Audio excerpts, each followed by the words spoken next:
Is Flash Season 9 going to be good? We can answer this question by looking at everything important about Flash 9x1 and reviewing this first episode to see how the future episodes may look like. So without further ado, let's begin the most detailed Flash 9x1 review the world has ever seen.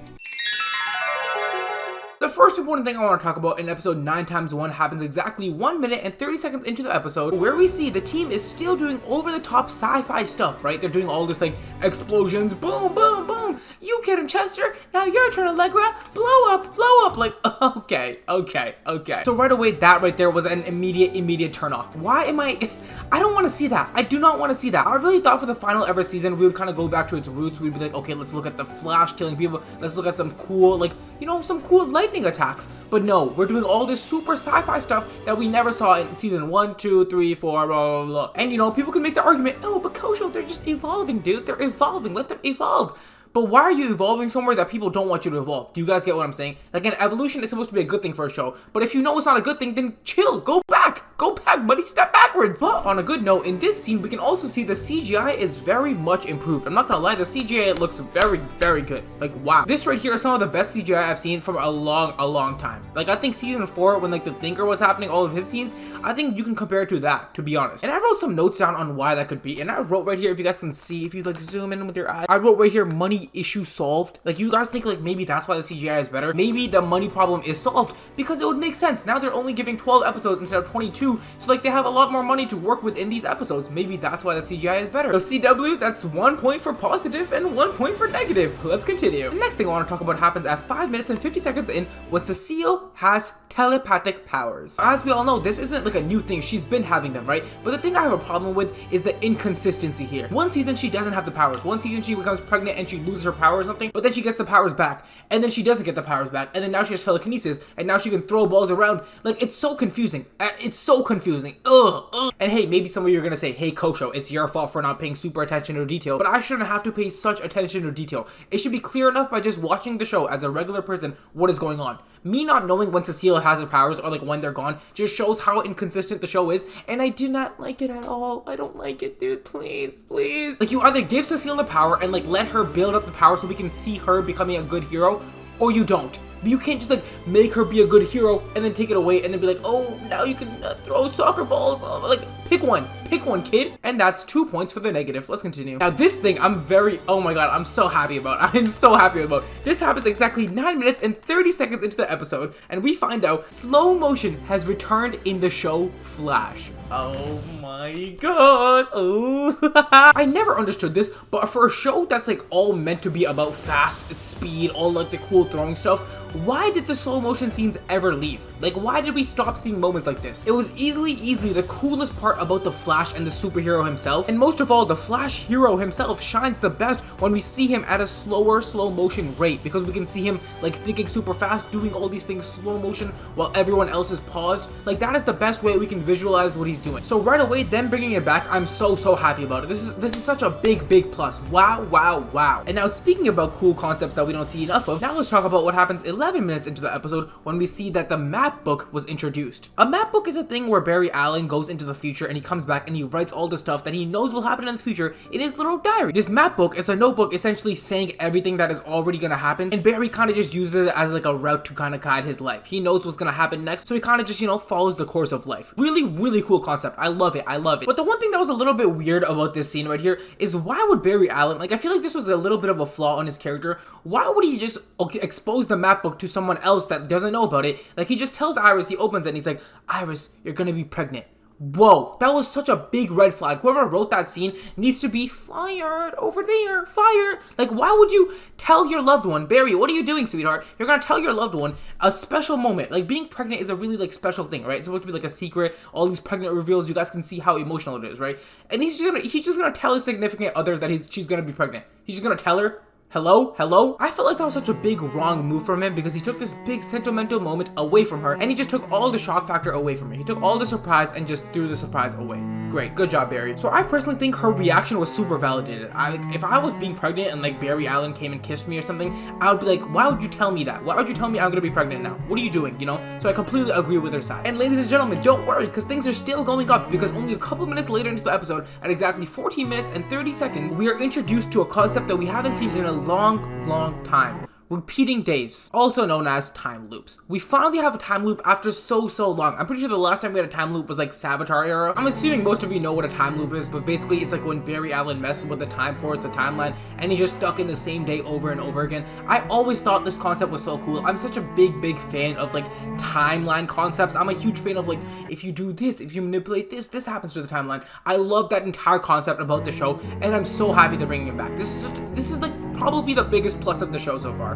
Wow. When I first watched this, guys, I was actually flipping out. I was flipping out to the maximum. The Maximus, the gluteus maximus. I was flipping out crazy. And I also think them bringing it back not only shows that they're also like willing to tap into their whole timeline aspect, but also to go back into nostalgia, you know, because this was super nostalgic for me. When I first watched the scene, I recalled the time when like he went into a time loop and then Harrison Wells caught on, so they had like a little lecture. Like I just flashed back to that mind in my head, and it just mwah. Also, before we move on, can we talk about like why is my hair like long again? I don't know if you guys like knew this, but like I got my hair cut like a couple weeks ago. Eatsy. Like hello? I don't got time. I don't got money to just pay haircutters all day, bro. It's been a month, and I know you guys don't care about my hair, but like it's important because people are gonna think like, oh, you don't take care of yourself. Guys, I do, but I just don't know why it's long again. I don't know why it's. But now we've been having a lot of great moments in the episode. It's been looking really good. Let's go back into the negative section, because a couple minutes after that, at 17 minutes and 45 seconds in, we find out that Gideon is back. This moment right here, I really think like maybe I'm in the wrong, because there's no way the Flash team messed up this big. But from what I recall, Barry destroyed Gideon in the Flash Armageddon crossover some point in that time, right? And I definitely don't remember him rebuilding it after that point. So when did Gideon come back? Like, where's the part where Gideon was restored? Are we in the past somehow? Because Gideon is not supposed to exist right now. Am I just dumb? Am I forgetting something? Oh wait, maybe he destroyed Gideon in the past and then he came back to the future. Now moving one more minute into the episode, at exactly 18 minutes and 50 seconds in, we find out a very dark, deep secret that we've never seen before. The Flash is now a thief. He is a thief, guys. I caught on to this really important detail right here. Barry Allen has stolen this device right here. He just stole it. He stole the device from the tech industry place. And I want to talk about this because what makes Barry Allen better than the villains that are stealing it? Because we know Mr. Boomerang is stealing this tech for some other reason. But what makes Barry Allen better? Because he stole it too. He stole it for his own good. So what makes him better? Why is Barry Allen good? I really don't like that he's a thief now. I don't like this at all. Barry Allen is a good guy. Why are you stealing, dude? Now, ladies and gentlemen, all the lighthearted stuff, the lighthearted little topics I want to talk about are now pretty much done. Now let's talk about the real serious moments about the show that are really important and they're just gonna really indicate how the rest of the season goes. Starting off with the overall mood of season 9. 19 minutes and 26 seconds into the show, we see a really bad choice from the show. They take a funny music approach when we see Barry Allen being stuck in a time loop.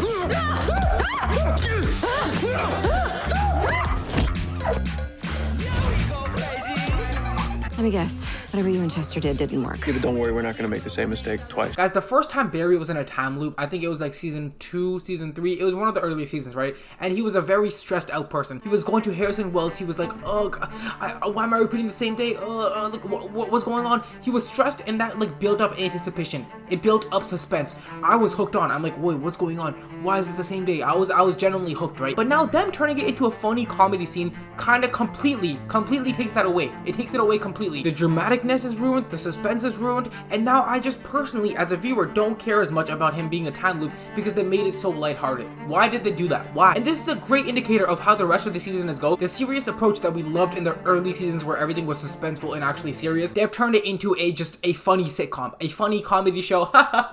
Barry Allen's stuck in time. He's stuck forever. Laugh, guys, he's stuck forever, but laugh. What's funny about that? Why are we making this funny, guys? What are we doing? What are we doing? So this moment right here alone, which was like 3-4 minutes long, made the episode itself just that much worse for me. Just a little bit worse. It was just like, wow, you're really gonna make this funny still? The next important moment I want to talk about in this episode relates to Iris being annoying and just illogical, very illogical. For context, 22 minutes into the episode, we see that Iris actually wants to stay in the time loop. She wants to stay in this time loop that they're stuck in. Because as you guys know, this episode is about Barry and Iris living the same day over and over again, right? And while Barry is looking for solutions, Iris just wants to stay here, drinking red wine. She's literally sitting down, drinking wine, and just enjoying her life. She's like, okay, whatever. I just want to live my life. I don't. Sweetie, you're stuck in the same day over and over. You want to relax? And as you guys know, the reason they're stuck in a time loop is because Iris has to say yes to a certain decision, but Iris keeps saying no, right? Because she wants to make her own decision. She doesn't want to be tied down by the book, which, you know, it kind of makes sense. She doesn't want to follow the book completely, and she wants to make her own choice, right? But if she doesn't follow the map book, then she's gonna just keep repeating the same day over and over. So which one does she pick? She picks freedom of choice. And here's where a lot of you might agree. You guys will be like, okay, yeah, freedom of choice is the right option, but I personally think in this situation, you kind of have to give up some of the freedom. You're gonna keep living the same day over and over and over, or are you gonna just make one choice that you really just don't want to make? Just make the choice, lady. Make the choice, lady. I'm Iris West, and I'd rather not follow the map book and just live the same day over and over. But ladies and gentlemen, let me shut my mouth, because a couple minutes after this, Joe says a really important thing that, you know, is a little bit true. It's actually a little bit true, and I want to touch on it. Joe says, sure, the map book might tell you the future, but it doesn't tell you how people feel about the future. What if Iris isn't actually happy with this future? The map book doesn't tell you that. The map book doesn't play for emotions. It doesn't show how people are reacting to these situations, how people are reacting to the choices of the future. Maybe the future Barry has in the map book, Iris isn't happy with. How do we know that? And I wanted to touch on this point because it just shows that Joe is still just one of the most solid characters in the show. Even 9 seasons in the first episode, Joe is still making such a valuable impact. He brings like a fatherly figure, fatherly advice that's always like so humiliating and just, it's so humbling. I love it because I always think I'm right, you know, oh, Iris, I hate you. But then Joe says something to me and I'm like, oh, maybe he's right about this. You know, like Joe is so wise. I loved it. I love when he talked right here. And now before we move on to a really positive point about Barry and Iris' relationship, let's just move on a couple minutes down when the notebook is burned. The map book is burned now, guys. They burned the entire book. This right here, I thought is actually a negative. I really thought this was pretty negative. You're gonna bring a really cool idea into the first episode of the show. Strong start, really good idea. Everyone's loving it. And then you're gonna burn the idea halfway through the episode. What? Because your wife said it's not a good idea? You're gonna burn the entire book? Barry, bro, snap into it, bro. I love this idea. Sure, it might not be emotionally right, like Joe said, but like, it's so cool, like knowing what the future is expected to be. At least keep the resource. What? You're gonna burn the entire book? Okay, like, no, ignore me in my notes. My notes can go to hell, bro. Just burn the whole book. Is that what you want? Now, moving on to more important things, 29 minutes into the show, we see a really rare, like a very rare, genuine moment that I'm really happy is finally back into the show. And this moment is between Barry and Iris just sitting down talking and just saying, hey, let's just enjoy the time loop. They literally just have inside jokes. They're smiling at each other. For the first time ever, here is where I see genuine chemistry between these two characters. I haven't seen this in many years. Heck, a couple minutes after that, they're literally on vacation together. I've never seen them go on a vacation. They're not even in Central City. They're like in some swimming pool. They're literally vacationing and acting like a romantic couple should be. Mwah. Beautiful points right here. Wow. Because hey, you know, people might not like Iris, people might hate the character or whatever, but if that's what we have, at least make the two characters, you know, stick together. Make the two characters be a glue. Make them have a happy marriage. And I'm happy the show is at least trying to show us that they can still be happy together even if everyone doesn't love the girl. You get it? But now let's get geeky about a really cool like scientific thing that just happened, and I'm like, is this even real? Like, I generally don't think like science can explain this. How is this possible? Ready? 33 minutes, 40 seconds in. Barry Allen is fighting the Boomerang Kid once again, and Boomerang is about to explode the particle accelerator. He explodes the accelerator, but Barry Allen has a plan. He somehow puts his hand onto the device and phases the explosion out of Central City. He phased the entire explosion, the bomb radius, all the fire, the flame. He phases the flames away from people, like through people. He phased. How do you? What? I understand how phasing works, like you know, you phase into things, but how do you phase something else out of something else? Like, how is he able to phase an explosion out of other people? What? And I'm not saying this in a negative way. This is a really cool moment here. Like, generally, I'm so impressed. When I first watched this moment in the library, when I was like, you know, writing my little notes, I was like freaking out in the library. I was like, what? Go Barry, yes. Like, it was great. But nevertheless, this is probably the coolest moment in the last 4 years of the show, so you have to give it some respect. It's probably one of the coolest moments I've ever seen in the show, period. Because I can definitely speak for us as viewers. We love when Flash uses his powers to its benefit. Like, he uses his powers to the limit, and he just does really cool things with his powers. We love that. Instead of the usual lightning throw, the little phasing, he does like cool things that are like, I didn't know the Flash was capable of this. Wow. But now moving a couple more minutes down the episode, we can see a part that's a little bit confusing, and it kind of turned me off just a little bit. And this part, I actually have a question right here. And this question that I wrote down is, how did the time loop actually stop? How did it actually stop? Putting the whole dreamy answer aside that the Flash team says. How'd you guys get out? Living the day apart didn't work, so we lived it together. The right way. And then let the timeline correct itself. Power of their love together fixed it. No, how did the time loop actually stop? Because as me and you know, the time loop's only way of stopping is if Iris West sells her reporting business to the bigger company, right? But she didn't do that. She did not sell her business. She did not sell. Instead, here, 30 minutes and 13 seconds into the episode, you can see that she doesn't say yes. She actually changes the offer. She says, no, actually, we're gonna be buying them. She literally, imagine wanting to go buy a smaller company and they say, no, we're gonna buy you instead. That's what she did. She just bought them. So she didn't say yes to the offer, so why is the time loop stopped now? Okay, I guess, you know, power of love. Moving on to my next point. This point isn't really like a point about the show. It's just kind of like, I'm just curious how this happened. When did Joe want to move out of Central City? Because 39 minutes into the show, he pops this question on Cecile and he's like, Cecile, we have to move. We have to move. We have to go. Why do you have to go? Why? Hello? When? Where? How? Hey? Who? Double five? How? And I'm bringing this up because right here, guys, we can actually see the exact moment. This moment right here of Joe saying he's leaving Central City. This is the marking point of Joe West being less and less in the show from now on. We saw him a decent amount in episode 9x1, like this episode right here. But I promise you, now that he's leaving Central City, we're gonna see none of him. Zero of him.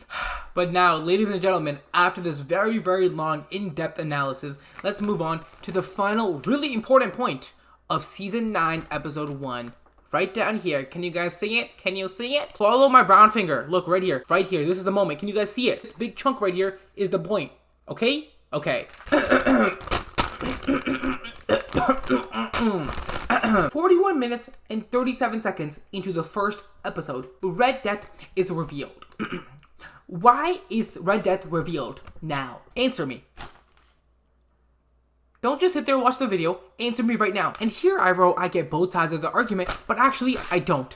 I don't get both sides of the argument. I'm only picking one side of the argument. Red Death should not have been revealed. Not yet. It is way, way too early on into the show. It is way too early on. Typically, a villain is like revealed or like found out after some of their consequences have already happened. Like they've done some things to the main characters. They've done like some evil stuff. And then we find out that they're the person that did it. Do you get what I'm saying? Like for example, in an episode, Joe stabs Caitlin, Joe stabs Bobby, and then later on, in a couple episodes later, we find out it was Joe. Do you get it? Like there's consequences and then the villain. But the villain didn't do anything yet. The villain did nothing besides hire a Boomerang, bro. Like, why are you already here, bro?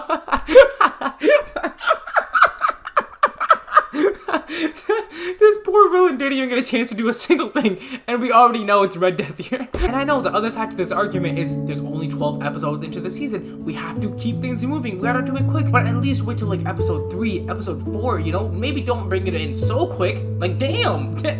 So for these reasons, Red Death being revealed this early, it kind of made the show feel a little way too rushed and just made everything a little anticlimactic. Like, CW Flash, I know you're better than this. I know you're better, so act like it. Do better, guys. Come on. Season 9, the final ever time we get to see a Flash show. Please make it good, bro. Please make it good. Wait, actually, if you like really think about it, guys, I know everyone's gonna be sad that the Flash is ending, but technically they're gonna make the Flash again in a couple 10 years, right? Because we already had an original Flash show like years and years ago, like 1990 something, right? And then now there's another one, CW, but we're gonna have another one in the future, right? Guys, everyone, the Flash literally isn't over, guys. We're good. We're literally good. Okay, but that's like way besides the point. Now let's kind of just summarize everything I talked about today and like see if this episode was subjectively a good episode. Is season 9 going to be a flop or a good season? Now, as you guys can see, I've mentioned a lot of points when time travel has come back, which I think is a really, really big plus and has a lot of potential to make season 9 good. They already reintroduced time loops. They introduced a map book that has to do with time travel. Like, I really like the entire aspect of time travel happening now, so I think that's a really good plus. But looking at it the other side, I feel like the show still hasn't learned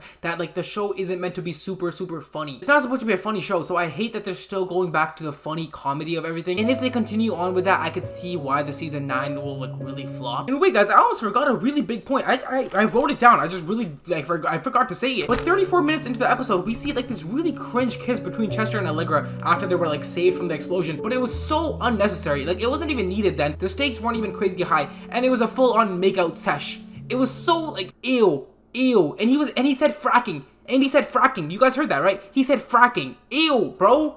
Ew. I can't believe I forgot to mention that. That was probably the cringiest moment in the episode. That was so cringe. Ew. Ew, keep that away from me. But now going back to the summary, I think objectively, the episode was good. I actually think it was good. Compared to the last few seasons' first episode, this was way better than them. I think it was better than season 5, episode 1, season 6, episode 1, season 7, season 8. I think season 9, episode 1 was really good. I don't think season 9, episode 1 was like a crazy good episode because of what I've said. The bad writing being continued, the poor music choice, the early Red Death reveal, but there's still a lot of concepts that are really promising. So I generally think after doing all this in-depth analysis, I think this will really be a good season. I think it will be a really good season. So if you guys think I'm a solid episode, make sure you guys like and subscribe, and I will see you guys next time, because I'm making so many Flash videos. I'm gonna go crazy in this Flash season 9, guys. So whatever you want to see about Flash season 9, if you want to see comparisons, you want to see reviews, you want to see reactions, blah blah blah, let me know. Deuces!